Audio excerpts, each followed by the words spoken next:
Preface. There were many important moments in my life, but the most important was the day I became a parent.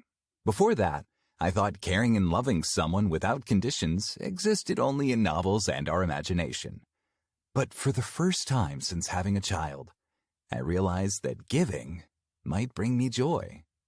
The more I looked at my child smiling, the more I realized how this angel had changed my life.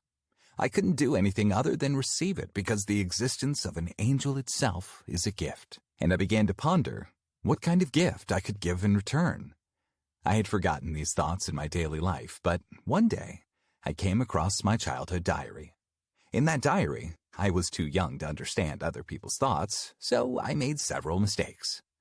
Then, an idea hit me. It made me wonder if my child could learn from my experiences and lessons.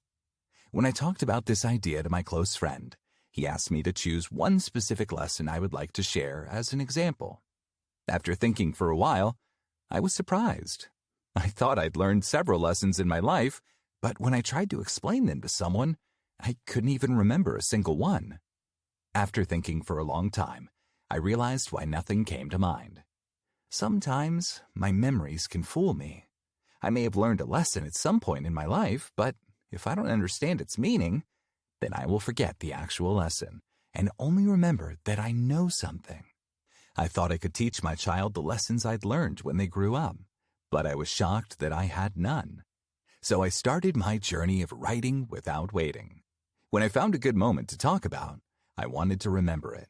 So I took pen and paper and jotted down what I experienced. Writing also helped me organize my thoughts. The caveat I discovered was that I struggled to articulate what I thought because I was never trained to write professionally. I then remembered a book called Glimpses of World History by Jawahar Nehru that I had read before. What's interesting is that it wasn't written as a book at first. It was a letter he wrote to his own child while spending time in prison. This made me wonder if I could write a letter that didn't require a lot of skill but would allow me to explain what I meant. So, writing letters is what I started to do. As my angel grows, I'll wait for the day we'll talk about my letters together.